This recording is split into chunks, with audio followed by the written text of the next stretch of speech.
नमस्कार, मैं हूं सुरभि शर्मा। दोपहर टॉप 10 की शुरुआत करते हैं बड़ी खबर के साथ। जोधपुर से हैरान करने वाली तस्वीरें सामने आई हैं। यहां एक शख्स और पुलिस वाला सरेआम भिड़ गए।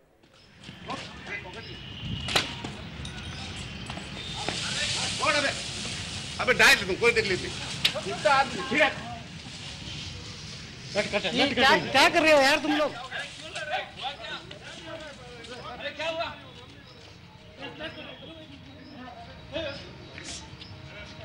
क्या?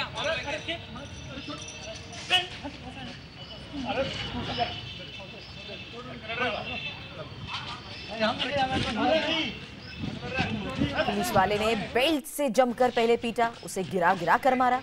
मामला 28 अप्रैल का है। एक छोटी सी बात पर इस शख्स की पुलिस वाले से बहस हो गई और बात इतनी ज्यादा बढ़ गई कि रामजीवन बिश्नोई नाम के इस शख्स ने एएसआई हुकुम सिंह को तमाचा तक जड़ दिया। इसके बाद पुलिस वाले को गुस्सा आ गया और उसने मारपीट शुरू कर दी।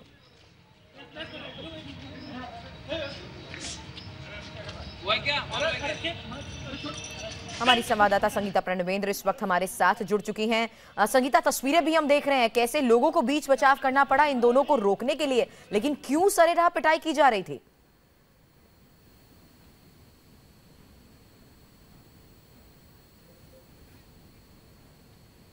हमारी संवाददाता संगीता प्रणवेंद्र इस वक्त हमारे साथ है। संगीता, यही आपसे जानना चाह रहे थे कि आखिर क्यों सरेराह इस शख्स की पिटाई करना शुरू कर दिया पुलिस वाले ने?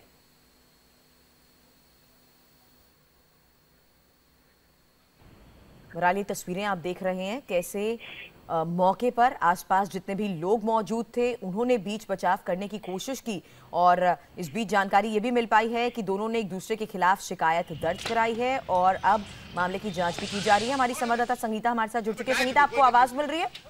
जी, मुझे आवाज मिल पा रही है। संगीता, यही जानना चाहेंगे कि आखिर ऐसा क्या हुआ जो सरेराह इस शख्स की पिटाई करना शुरू कर दी? देखिए, मामला बेहद छोटा था। ये शख्स यहाँ पे जोधपुर डेवलपमेंट कॉर्पोरेशन के अंदर अधिकारी से मिलने गया था और अधिकारी का नाम लेने के बाद जी नहीं लगाया। ऐसे कहा, बिस्सा बैठे हैं क्या? तो जो बार गार्ड बैठा हुआ था वो इस बात पे बेहद नाराज हो गया और उसने कहा कि अधिकारी का नाम अदब से और तमीज से लो, तुम यहाँ पे मिलने आए हो इसलिए तमीज से बात करो। तो उस शख्स ने ये कहा कि अगर नाम के आगे जी नहीं लगाया तो क्या फर्क पड़ गया, तुम मुझे बता दो अधिकारी बैठे हैं या नहीं बैठे हैं।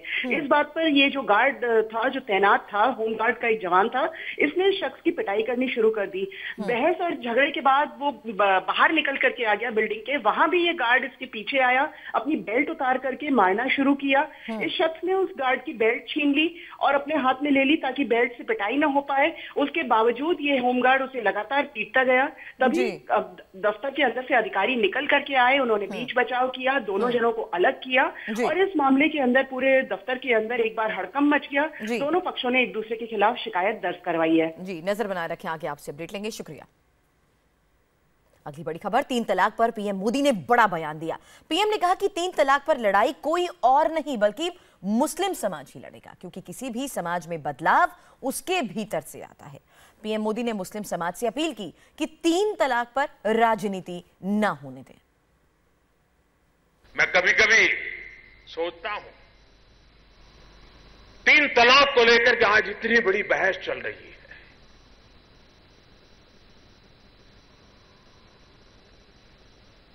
मैं भारत की महान परंपरा को देखते हुए मेरे भीतर एक आशा का संचार हो रहा है।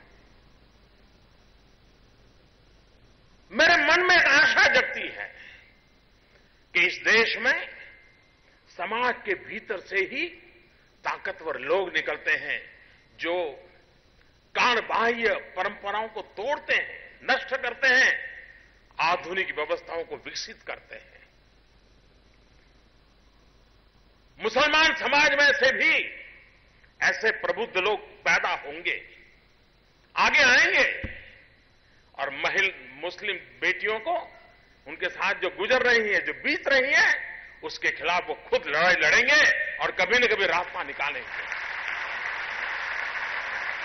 और हिंदुस्तान के ही प्रबुद्ध मुसलमान को निकलेंगे जो दुनिया के मुसलमानों को रास्ता दिखाने की ताकत रखते हैं। इस धरती की यह ताकत है। और मैं मुसलमान समाज के लोगों से भी आग्रह करूंगा कि इस मसले को राजनीति के दायरे में मत जाने दीजिए। आप आगे आइए, समस्या का समाधान कीजिए। और वो समाधान का आनंद कुछ और होगा। आने वाली पीढ़ियों तक उससे ताकत मिलेगी।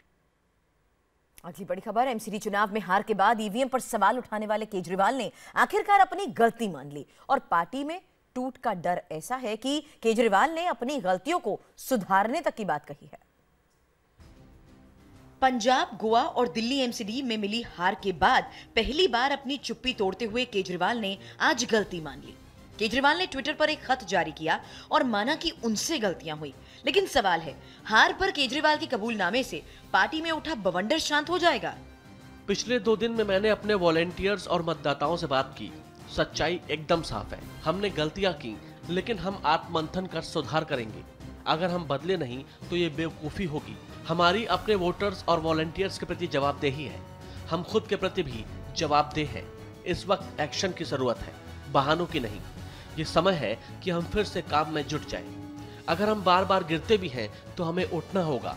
लोगों को एक मजबूत आम आदमी पार्टी चाहिए। हमें खुद में बदलाव करते रहना चाहिए।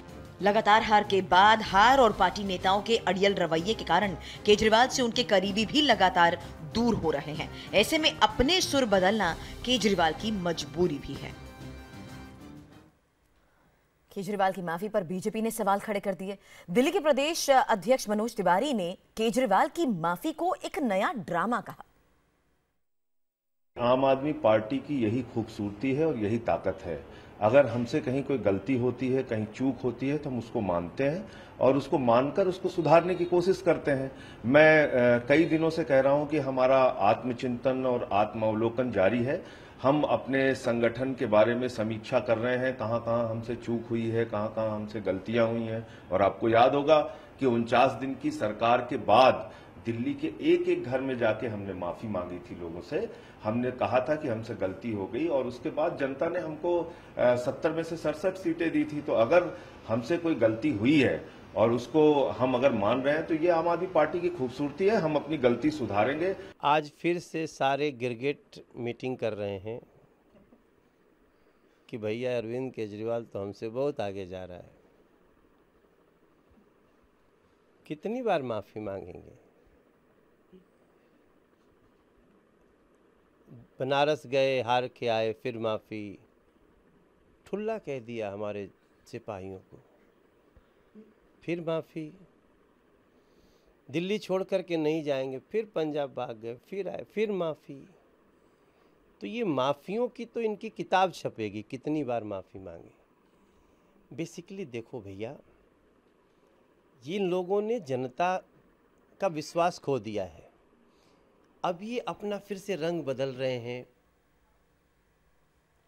दिल्ली के डिप्टी सीएम मनीष सिसोदिया ने अन्ना के अपमान के मामले में अब यू टर्न ले लिया है। मनीष सिसोदिया ने सफाई दी है कि उनका अकाउंट हैक हो गया था। दिल्ली के उप मुख्यमंत्री मनीष सिसोदिया ने आज एक ऐसे ट्वीट को रीट्वीट किया जिसमें अन्ना को बीजेपी एजेंट कहा गया। हालांकि ट्वीट को रीट्वीट करने के बाद सिसोदिया विवादों में घिरने लगे तो उन्होंने सफाई दी और फिर ट्वीट कर अकाउंट हैक होने की सफाई दे डाली। सिसोदिया ने सफाई में लिखा, मेरा अकाउंट हैक कर लिया गया है। कोई मेरे अकाउंट से अन्ना हजारे के खिलाफ ट्वीट को रीट्वीट कर रहा है। मैं डिलीट करने की कोशिश कर रहा हूं, लेकिन नहीं हो रहा। कृपया उन पर विश्वास ना करें।